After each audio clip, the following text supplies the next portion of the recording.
συνεχίζουμε τις εργασίες. Good afternoon. We are continuing on our special topic. I'm going to speak English just to be more understandable for majority without translation, because in translation, as we know, always something evaporates. So I was so glad today, as you were definitely, to have a possibility to talk about the topic of our sitting and about cultural diversity of Europe, underlined by the diversity even of cultural roots of Europe, underlined by famous saying of Paul Valéry, who was cited by many today. Coming back to the topic of our session and the idea of diversity, cultural diversity of Europe and European roots, which should help us to coexist peacefully with people of different faith and different cultural traditions. I want to come back to Paul Valéry, who was several times cited by many today, to his another famous saying, underlying the cultural diversity of Europe. He expressed this idea thus: in the history of mankind, there are three peaks: Greek antiquity, the Italian Renaissance, and the Russian 19th century. And nobody knows from where will appear another cultural peak of Europe because of our cultural diversity and tradition. And we are sure that Christians can coexist peacefully, not only with other religions, but even with secularists, even atheists. Of course, in case they are not militant conquistadores, as they sometimes look today. We spoke a lot about situation in the European continent as a whole and in the countries of European Union. This union definitely was created by Christians, and all of them, the famous names, Alcide de Gasperi, Jean Monnet and Schumann, they were Christians. And they were Christians in different situations. For example, Schumann could be Christian without any doubts when he was in German imperial uniform, military uniform during the First World War, or when he was a state secretary in the first cabinet of Marshal Pétain, or when, after the war, he was one of the instigators and creators of this idea of united Europe after all these quarrels which resulted in two wars, primary European wars. At that time, even famous American Committee for United Europe, private organization formed to help to create the federal Europe, all of them, these Americans, were also Christians. But what happened? Because evidently today, European Union gives us another example. I think that now this generation born physically and politically in 68th, famous revolution, cultural revolution, sexual revolution, etc. After 60 years, they are now mostly empowered just because of the law of age. And as European population didn't have enough children to expand, they didn't have enough choice. So now we Christians have to find somehow not only ways to coexist with other religions, other confessions, but also to find a possibility to be still Christians with our behavior based on our faith and our internal religious rules when we are facing the all-powerful state. We saw this kind of problem during the time of real socialism mentioned by Mr. Charakopoulos. At that time, really, government was overpowerful. It was quite difficult for us to survive, to find a way. But today we see that the same, not the same political ideas probably, but the same behavior, the same pattern of governmental behavior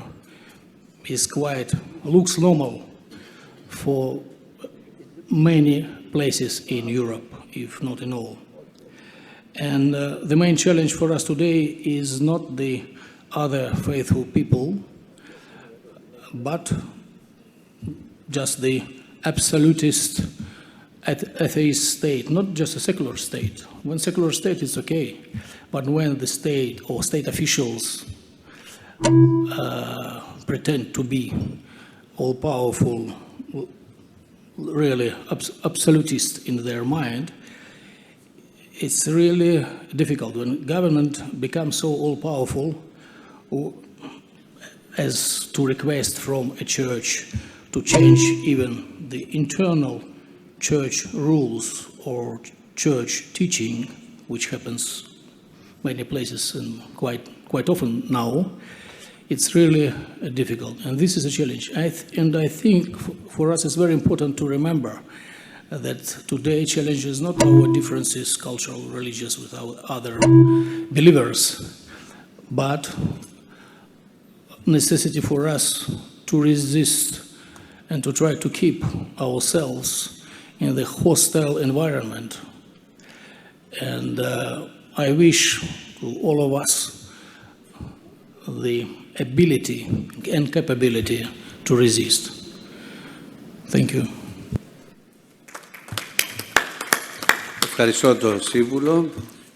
We thank the advisor, Mr. Fomenko, and now the floor is given to Mr. Konstantinos Zorbas, Director of the Orthodox Academy of Crete. Thank you very much, Chairman.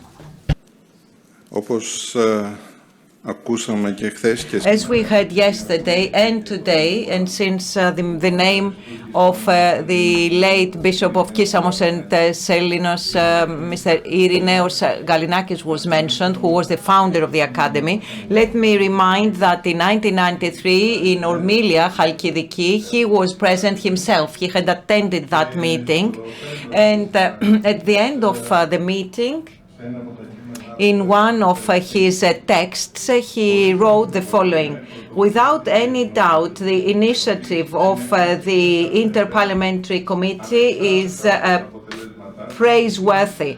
Irrespective of its results, the meeting in Chalkidiki has been a major event of pioneer character and a unique opportunity for personal communication, exchange of information and experience with an impressive content sometimes. A good start was done, and we wish it accompanies creatively future developments in Europe, as it has been agreed to continue the effort and hold in Greece a new founding assembly that will establish the Interparliamentary Committee of Orthodox States as a permanent institution of cooperation on the parliamentary level. So with these thoughts, actually he welcomed the initiative, and with the same thoughts today we are thinking of all those actions that were blessed and permitted by God, wishing that God blesses also the future and the future work of the I.A.O. to the right direction and in a purely Orthodox morality. Since then, the Orthodox Academy of Crete has been supporting the efforts of the I.A.O. and has always been standing by its side in any activity.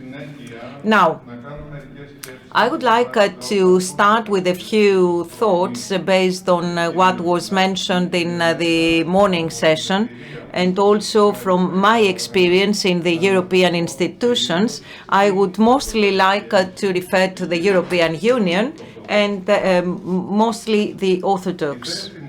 My view is that religion should not be an obstacle to democracy. On the contrary, religion can be an important and a critical factor for the shaping of coordinating practices and behaviors.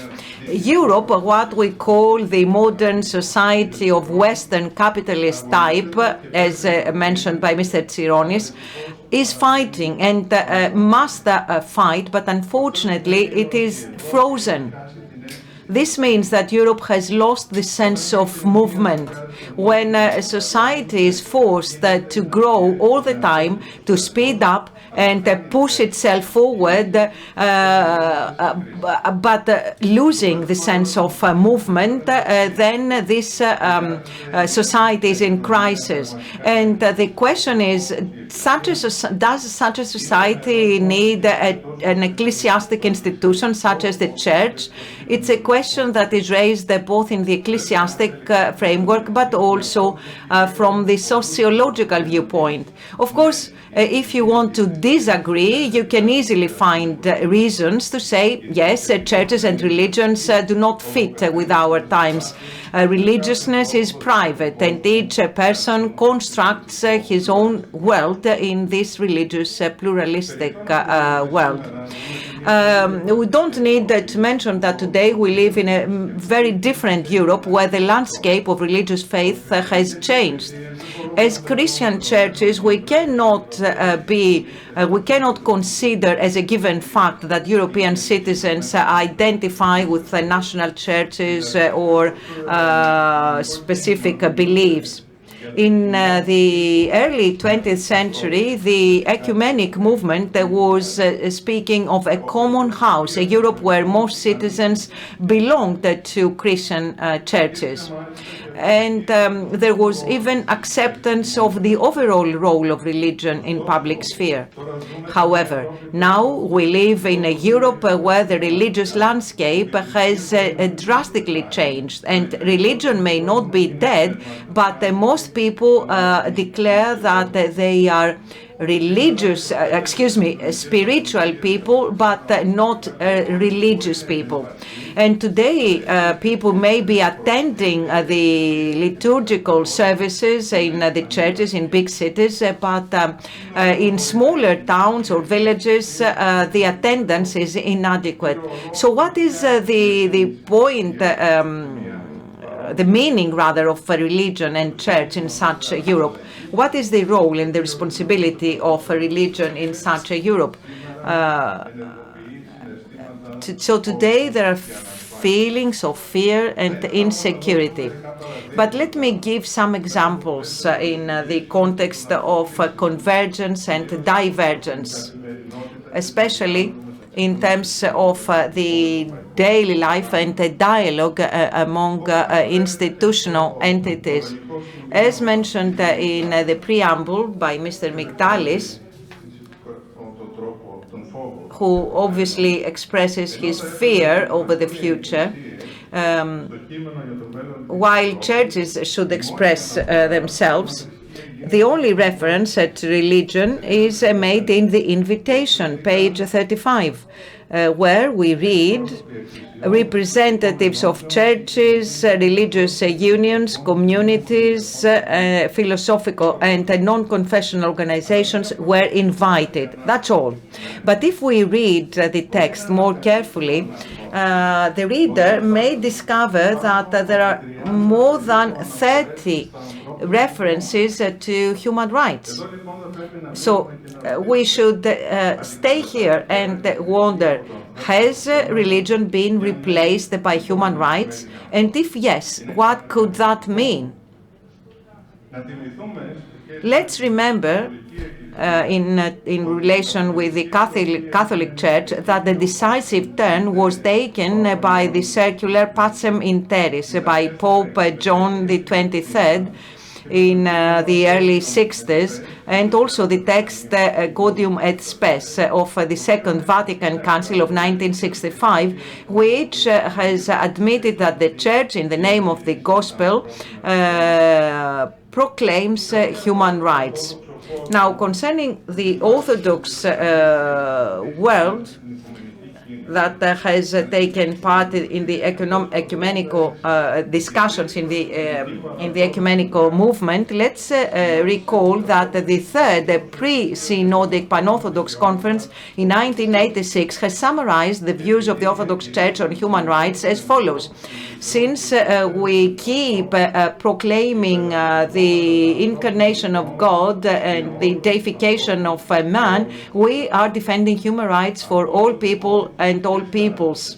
This was also reflected in the official document of the Great and Holy Council of the Orthodox Church, the mission of the Orthodox Church in the modern world, which was held in the Orthodox Academy of Crete in 2016, but also in the important collective document titled Social Ethos in the Orthodox Church, paragraph 16. But there is something else which is even more important. The Chart of Fundamental Human Rights, which was officially declared in December 2000 in Nice by the Council of the European Union and the European Commission, is a document where the churches of Europe can welcome and consider familiar. So with its major political, legal, social and cultural importance, it is one further step towards a Europe that shares common traditions, values and laws. As you can understand, though the implementation of human rights is not taking place in abstracto. There are certain people who are called to observe human rights in defined societies. We all know that there are ongoing trends of escaping such principles for own interests, indifference, selfishness, and usually impede the respect for such rights. And in order to address such dangerous situations, the Church can have a decisive contribution. And then we have the chart of the European Union, which clarifies the basic rights of European citizens and offers a framework for a society of freedom, equality and justice in cultural diversity.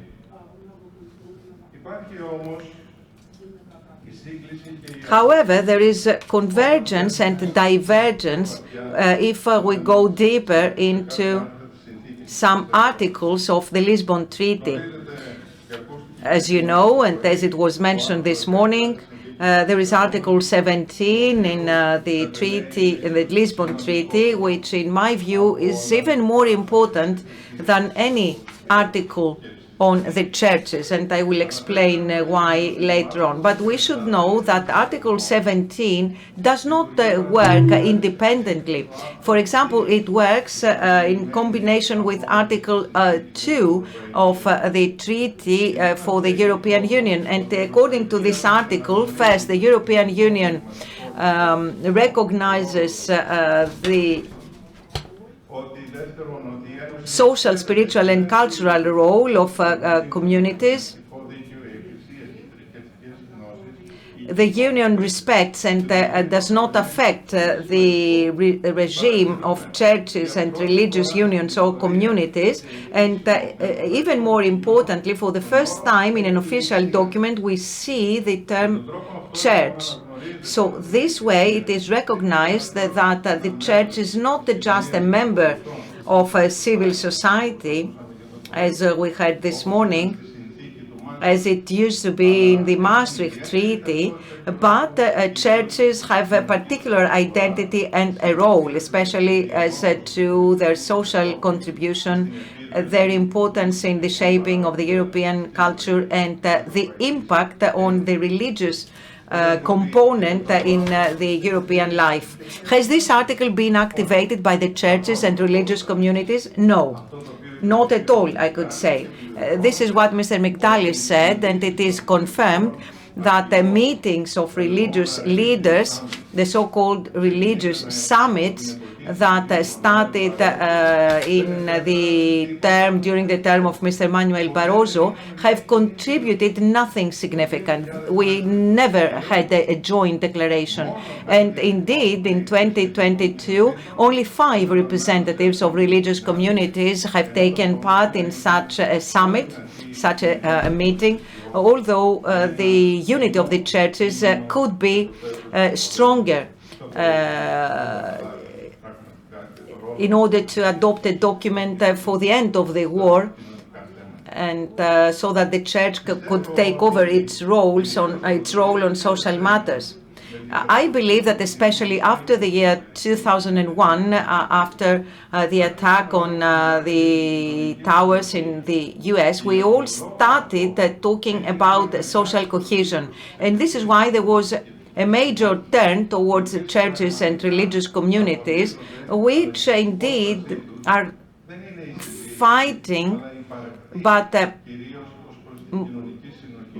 mostly it is in practice that they are defending the social cohesion, both faithful and citizens at the same time. However, citizens should be able to interpret the influence of religions on people's lives and appreciate the importance of religiousness in a pluralistic society such as the European society. They should be able to communicate with people of other religions and other confessions and acknowledge the moral values of other religions. They should be able to understand the way in which holy texts of the religions give answers to fundamental questions and moral issues, to be able to revise the stereotypes and be able to analyze how religious or not commitment is translated into modus vivendi. Another article which unfortunately was not used as it should be is Article 8 on the initiative, on the European Citizen Initiative. According to the Lisbon Treaty, by 1 million signatures, some member states of the EU can have their own interventions. This happened only once. This is the second initiative titled One of Us, which was a particularly important intervention of the churches because they were asking for recognition of life ever since conception. Of course, we should point out here that it is not the initiative per se that should concern us, but the participation of the church in some EU member states that did not manage to gather the necessary number of signatures, that is 14,000 signatures.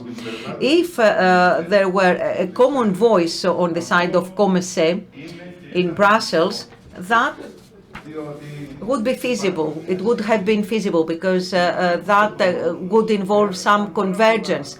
You see, for the Orthodox, many years were needed for the voice of our ecumenical patriarchate to be heard concerning a joint organization, that is the establishment of a common entity of all Orthodox offices through KROKEU, which is the Committee of Representatives of the Orthodox Churches to the European Union, in order to have a common voice and a common stance vis-à-vis the developments of the European institutions. And in terms of the Council of European Churches, I think that after the General Assembly in Estonia, we are only talking about the soft power against European matters. So to conclude, ladies and gentlemen, in my view, we should consider that the text, the document of the Conference for the Future of Europe is a dead text.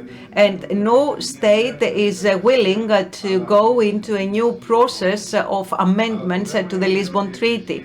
The point is, though, that the churches have never been involved in this process. And the point is, what is the meaning of Christian values today? And why human rights that are underlined more than Christian values can express the European institutions. I believe that the churches are an open space of dialogue, as we call it, and the I.A.O. should help the churches to this direction. Democracy needs a heart, but a listening heart. Otherwise, democracy does not work.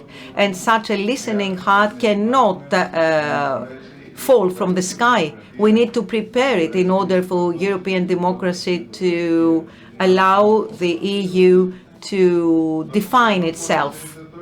In the current complex and ever-changing digital world, there are huge changes taking place, which we do not need to elaborate on. Finally, the question raised, which is an imperative one in my view, is by artificial intelligence, what is the face of a human being that we are invited to serve?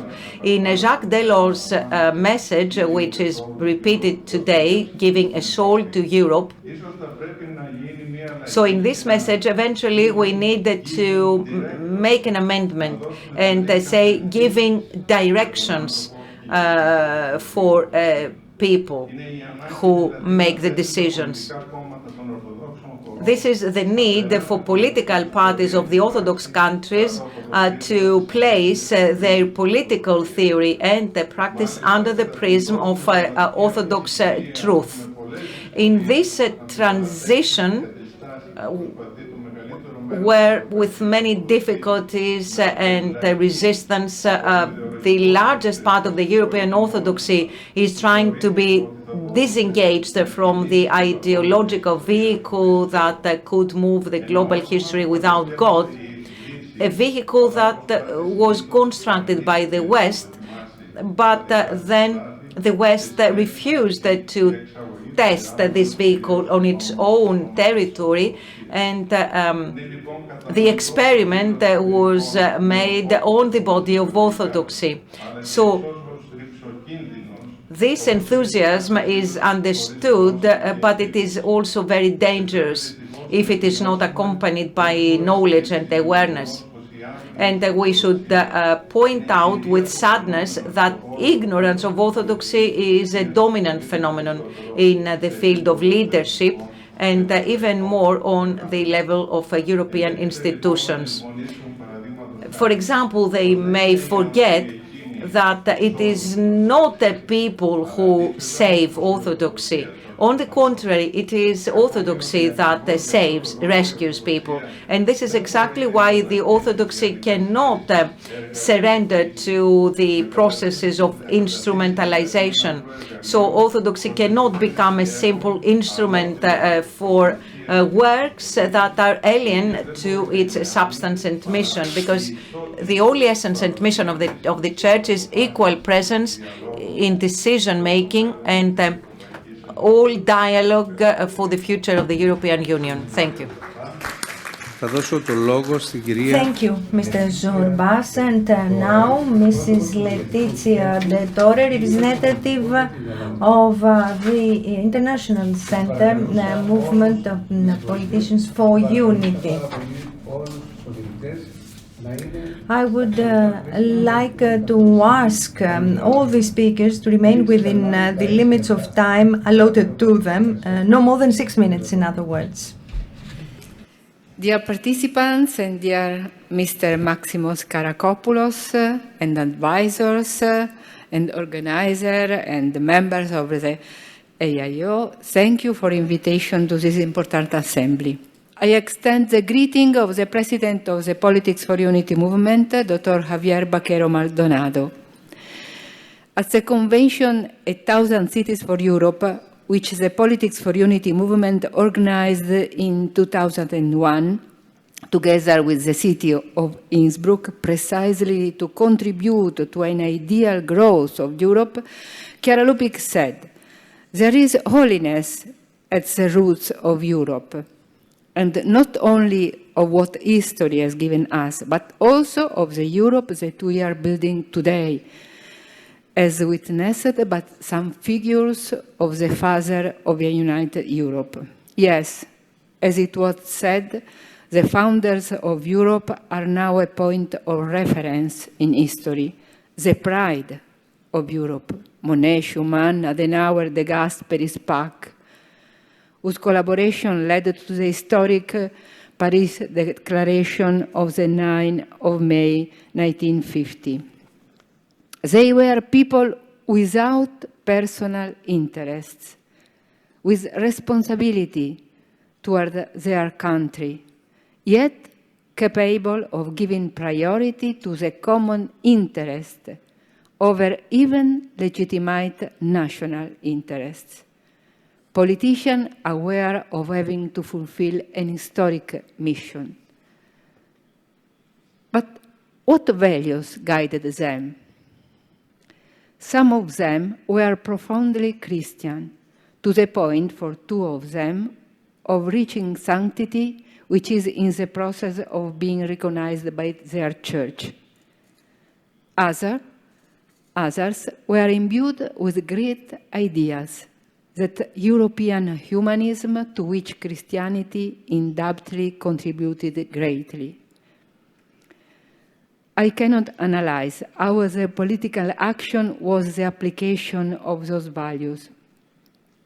But let us reflect just for a moment on their political courage and their revolutionary vision and action, because it's easy to understand that is important for the Europe of today.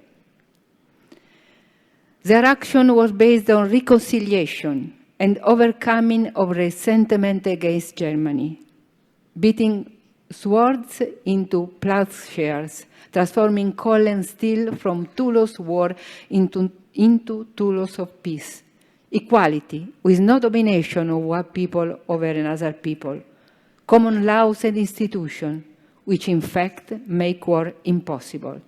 Their method: take small but concrete steps, expanding progressively with the door conveniently open to other states that would like to join.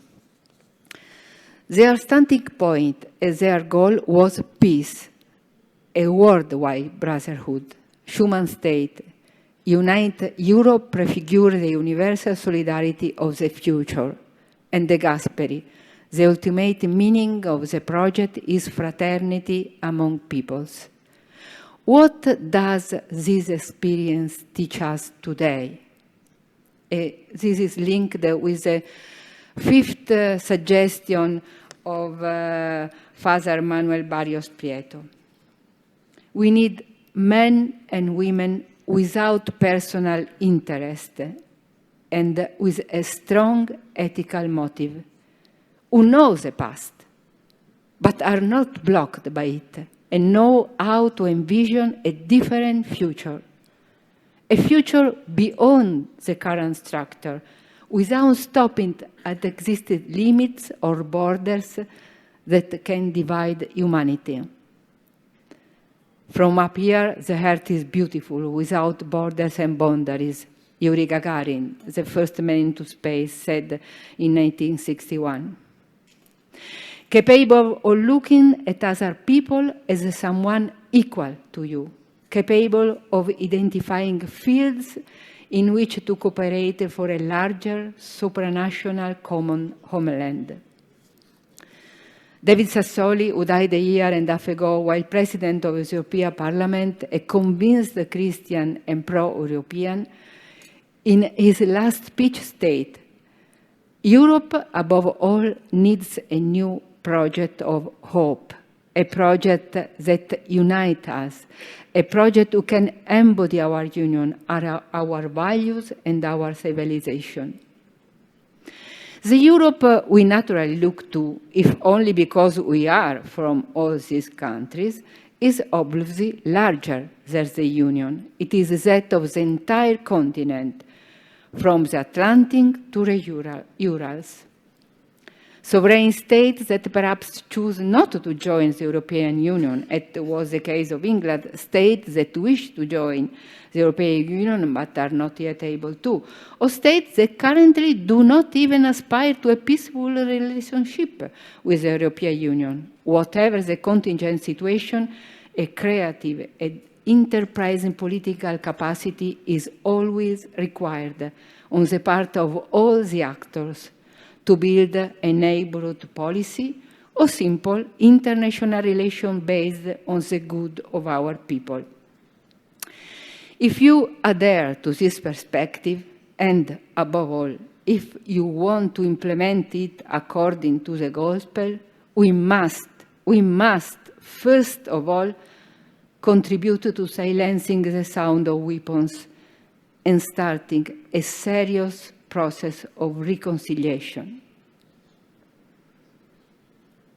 The experience of the founding father of Europe teaches us that this reconciliation can be an unprecedented political path, capable of new international relations, capable of a more balanced and a more fraternal world order.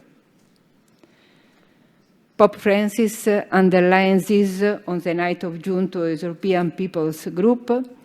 Christian politicians today should be recognized by their ability to translate the great dream of fraternity into concrete actions of good politics at all levels. And for this, it takes a strong inspiration, a soul. And I like to say it takes dreams. It requires 8 values and a 8 political vision. The evangelical idea of fraternity, in other words, the commandment, love one another, is gradually assuming not only a personal, but a social and political dimension, up to and including relations between peoples. It involves acting towards the other state as one would like other states to act towards one's own. It implies knowing its history and needs, appreciating its culture and good practices, seeking the good of the other people as well as one's own, opening ways of collaboration, co-responsibility, common planning to face problems that today are all supranational. And universal fraternity is becoming a heritage shared by other faiths and culture, as well as important declaration attest, the document on human fraternity for world peace and common coexistence, signed in Abu Dhabi in 2019. The Marrakesh document, working together for our common future, and the 30 Nobel Prize winners at the World Meeting on Fraternity, the 10th of June, wanting to raise their voices to change the direction of the world. This sharing of intention, I think it is an important step forward for humanity.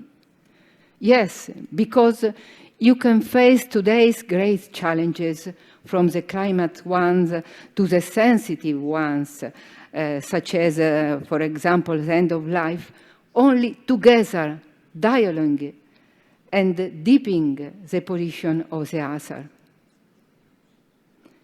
Christianity, which has been able to make its own contribution to the history as a construction of European Union, can today contribute to renewing relationships between people, both in international relations and in coexistence in today's multicultural cities. And to underline the importance of this perspective, I would like to conclude with the recent word of His Holiness Patriarch Bartholomew on the 18th of June at the CEC Assembly in Tallinn. The Patriarch speaks to the representative of Europe, but we can certainly refer them to all the areas of the world in which we find ourselves. He said, we should hope and work for a civil society in Europe where the common good transcends boundaries and borders. We should aim to a Europe where Christians and all people of goodwill strive towards justice and embrace the stranger. That would truly be the way of reviving a Christian Europe. And so, the wish from the Politics for Unity movement is that with the maturity of 30 years of activity, the Interparliamentary Assembly of Orthodoxy will be an ever more effective actor of peace and fraternity among peoples. Our desire is to be able to contribute together. The dream in this historical time is that we find the courage for a new fraternity of the European people throughout the continent in its entirety. Thank you. Και εγώ ευχαριστώ την κυρία Τετόρε. Thank you, Mrs. Tetore. And please allow me, before we go on with the next papers by other colleagues, please allow me to read out my own paper, if you allow me. Κύριε Γενική Γραμματέα, αγαπητοί κύριοι Secretary General, advisors, Alexander and Kostas, honorable guests, ladies and gentlemen, dear colleagues. First of all, as the head of the Cypriot delegation, I would like to congratulate you for the 30th anniversary of the I.A.O. As you know, Cyprus has been one of the founding members of the organization, and throughout the last decades, it has been actively involved in the implementation of its objectives. I would also like to congratulate for this anniversary event, most of all, our dear friend Maximos Charakopoulos, who, because it is thanks to him that the work of the organization has been highlighted and promoted during his term in office as the Secretary General of the Assembly. And we congratulate him for his re-election during the recent parliamentary elections, and we also congratulate all other members of the Greek Parliament for their re-election. At this point, please allow me to express my deep appreciation to the person who has been the soul of the I.A.O. throughout these 30 years, and has also been one of the key figures in the establishment of the Assembly. And of course, I'm talking about our dear friend and collaborator, advisor to the I.A.O., Mr. Kostas Mygdalis. Let's applaud him. However, it would be an omission not to mention our special friend and colleague, the political scientist Konstantinos Cholevas, who was always present, who was also present in the founding act of the I.A.O. Ladies and gentlemen, I come from an island on the southeastern corner of the Mediterranean, at the crossroad between three continents, Europe, Asia, and Africa. An island whose cultural identity was sealed ever since the end of the second millennium BC, when the Achaeans arrived on the island. And we joined the broader Greek cultural space, irrespective of the state power that was held by different forces. Greek language, Greek literature, Greek philosophy were the elements that made Cyprus a part of the Greek and thus the European world. So it was on this cultural terrain that in the first century, when Cyprus was part of the Roman Empire, the seed of Christianity has grown, a seed that was sown by the apostles Paul and Barnabas. And since then, Christianity, and especially Orthodoxy, has been an integral part, an integral component of the Cypriots throughout these last 2 millennia. This is the background of our history, our tradition, our identity. These elements have made up the European person, the European thinking, European art. Those were the common foundations on which the sense of unity among European peoples was developed, despite their different historical adventures. Of course, times change, and ideas are also changing because they are renewed and enriched and recomposed. So the European thought is the one that created the miracle of Renaissance and humanism, and have drawn their vital inspiration from the ancient Greek-Roman model. Europe is the one that gave birth to the movement of the Enlightenment later on, that has promoted the principles of freedom and equality, the inalienable rights, human rights, and all those ideas that were expressed in the French Revolution. Of course, 2 world wars were needed, and also the termination of the dramatic experience of real socialism was necessary in order for these principles to be enshrined in the European world, and these principles have not yet been fully implemented in the entire European space. And evidence of this is the ongoing occupation of half of Cyprus by the Turkish army since 1974. However, all spiritual values and conquests of Europe is one single and unique legacy based on which we determine ourselves. The issue, though, is why certain circles in the center of the European decision-making, such as shown in the concept note read out in the beginning of the meeting,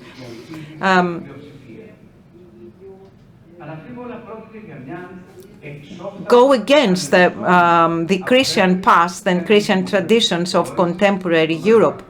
Undoubtedly, this is an arbitrary and anti-democratic view of the situation, and it is wrong because European history is not intertwined with Christianity, and arbitrary because it is not applied upon collective institutional decisions, and it is counter-democratic because it is not taking into account the majority of European peoples who state that they are Christians, they declare they are Christians. Therefore, this is social engineering, actually, which is promoted by certain groups.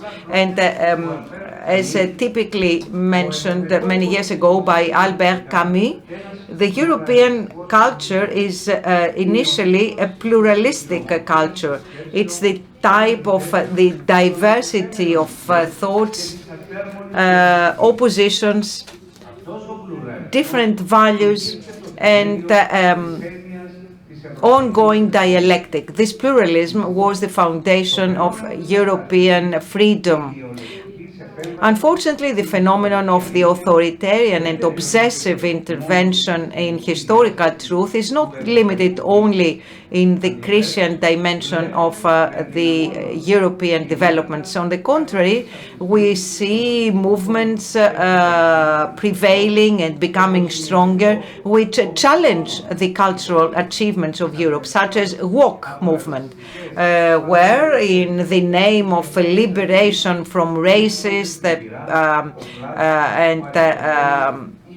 authoritative perceptions, they deny Plato, Aristotle, or even Shakespeare. So all the above generate questions in the mind of all sensitive citizens and all Europeans. Our common construct is based on the creative synthesis of our different nations.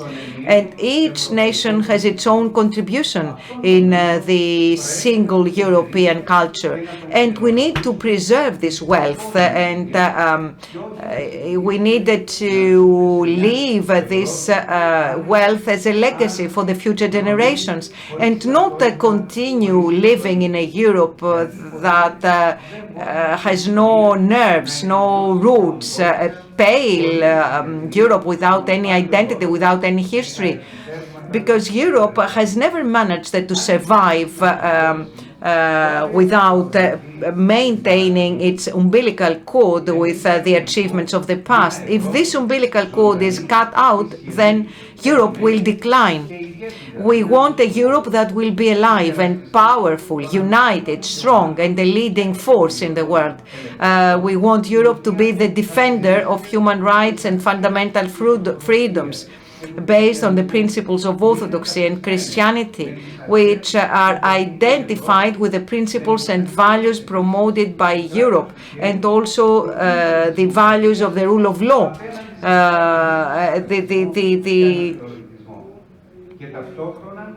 The proponent of democracy against any authoritarian or revisionist trends. At the same time, we want a Europe that is proud of its historical achievements, critical, of course, to its dark sides, but in an ongoing dialogue with its sources. Thank you very much. And now I would like to give the floor to the representative from Georgia, Mr. Irakli Kadadzishvili. Thank you very much.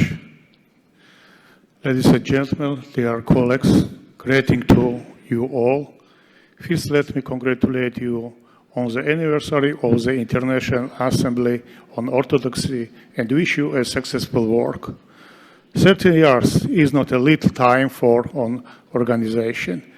And if we look at the rather ambitious charter of its founding conference, we will see that the organization is capable to do a lot of good work in the field of peace, human rights, cultural heritage, Christian values, and protection of international law.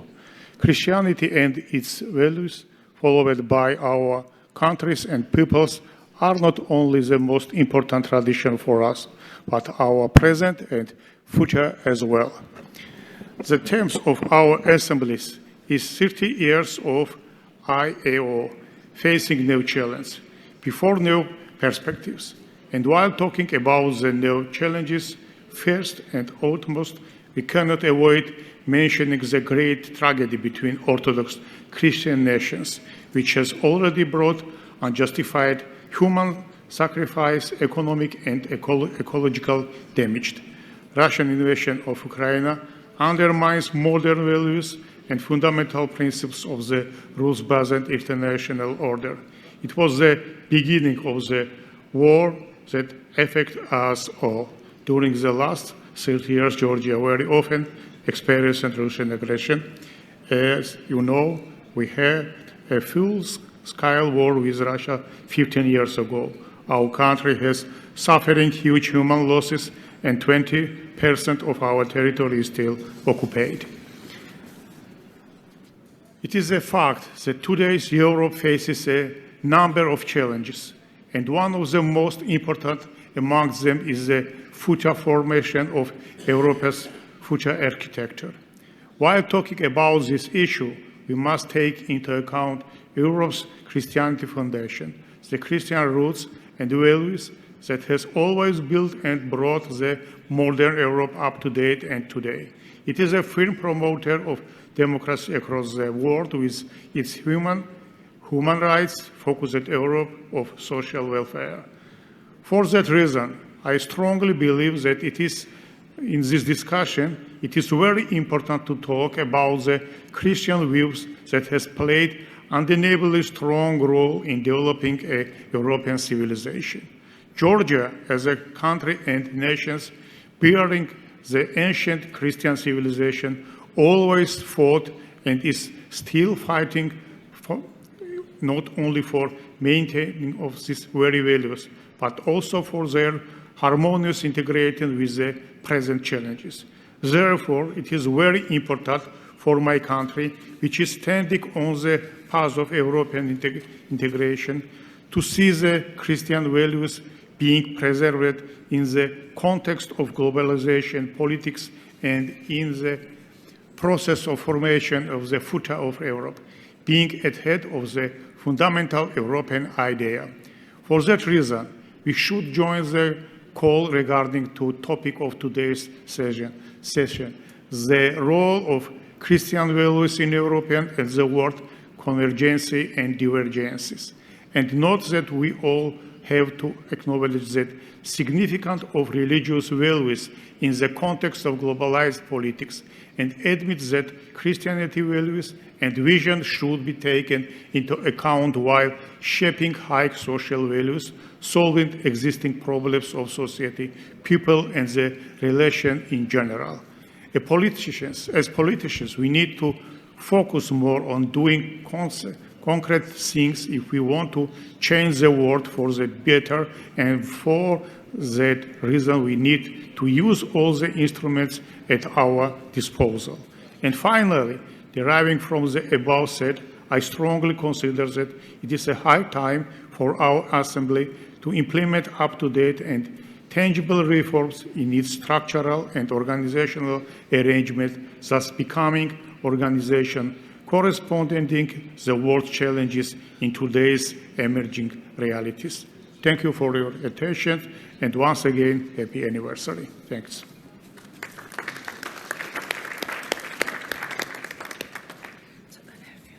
Ευχαριστούμε πάρα πολύ. Μου επιτρέψτε. Thank you very much, Mr. Christos Ikonom, former Dean of the Theological School of Thessaloniki, and now in Nicosia, the University of Nicosia in Cyprus. I understand that you want to speak from up here. Please, you have the floor. Κύριε Πρόεδρε, κυρίες και κύριοι. President, ladies and gentlemen, it is with special joy and honor that we are participating in this conference, and I would like, before going into the brass tacks of my subject, to convey to you the warm greetings of the Metropolitan of Kyiv to you. In 1993, he was here with me in the conference. Today, he was not able to be here. Social influences of Christianity in the European world. This is my topic. And the aim is to present the social dynamics of theology as expressed by the New Testament. It's actually a new way of presenting the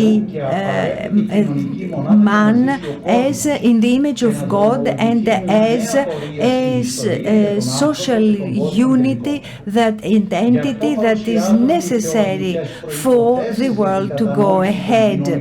And this is why we are trying to theologically understand the elements of human behavior, and we are also exploring the whole question of man and woman equality, as well as the phenomenon of servitude and the phenomenon of social exclusion.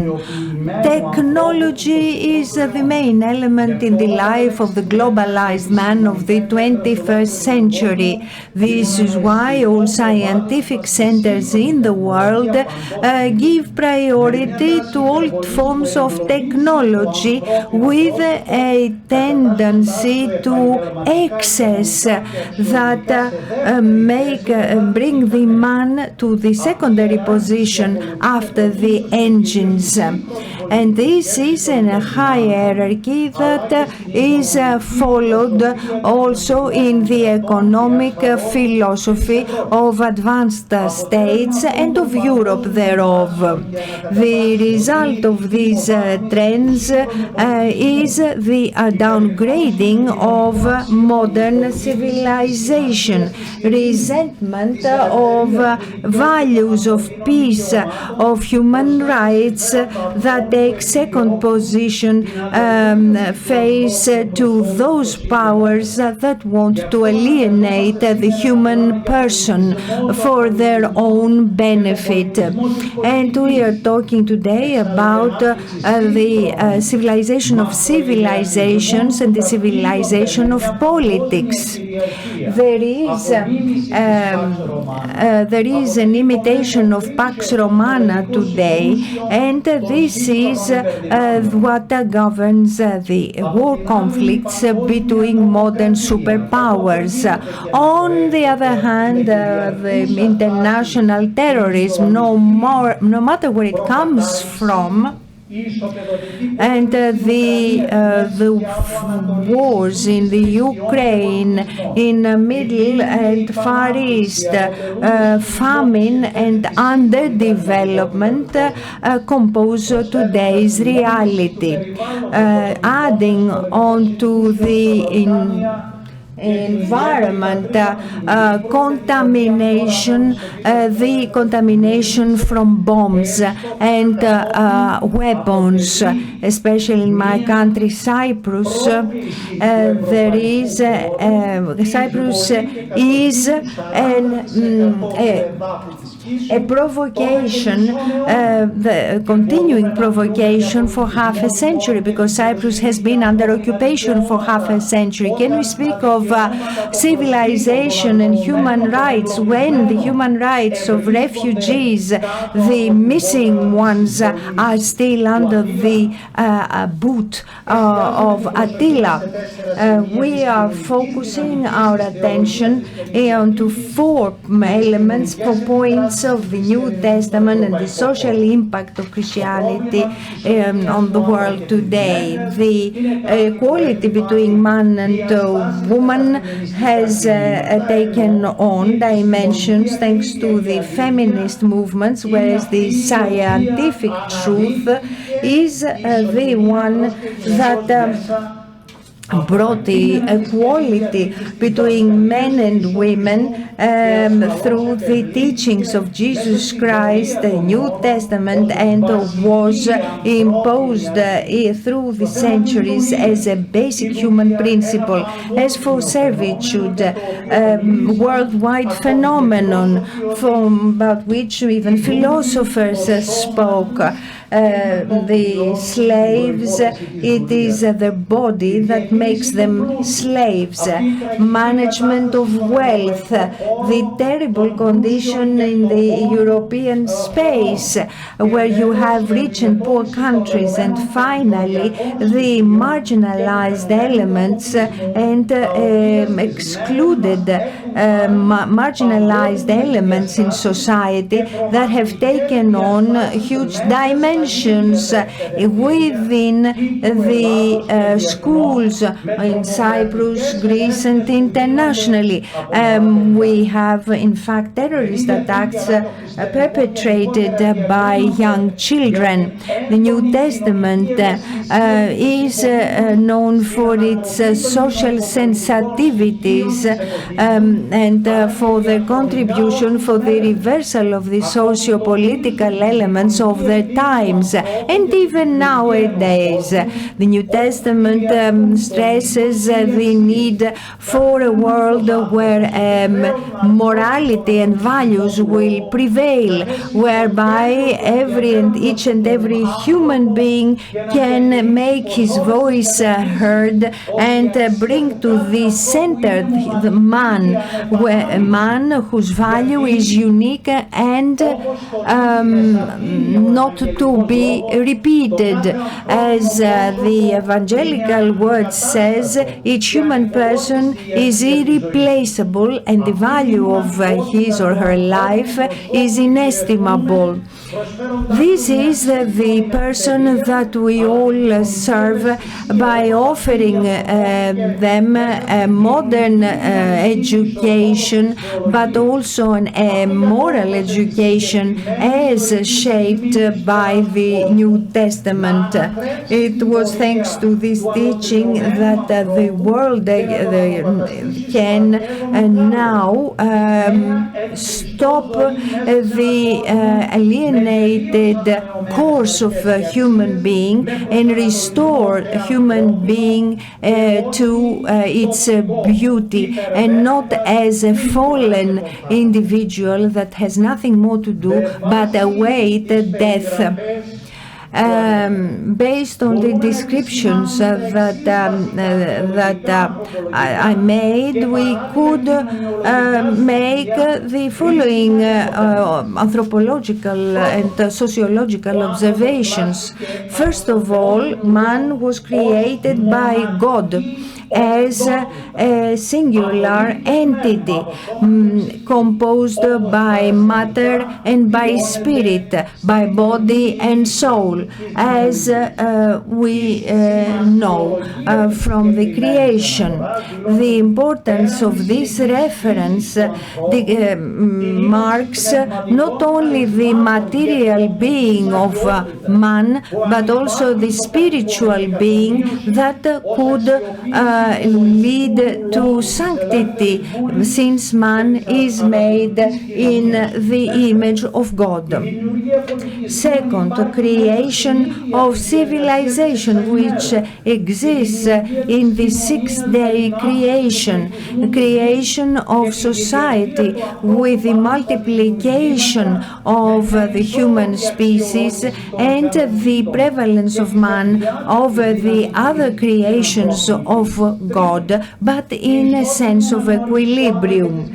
Third, equal recognition of man and woman. It is given from the first and the second chapter of the Genesis, because in the image of God refers to both the male and the female, and recognition by Adam of Eve, bone of my bones and flesh of my flesh, which was considered in the world literature as the first love hymn sung by man for woman, and mutual recognition of persons coming from two different genders.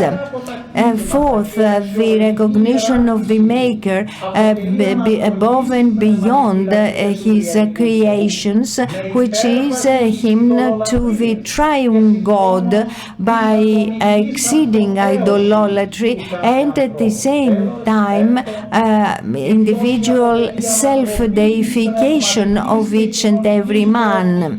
Fifth, the transcendence is a prospect of theology, and in this we have the appearance of the ecological problem. In Paul's theology, we see the concepts of sin and grace appear, that are made as a gift to the man of sin and the man of grace. All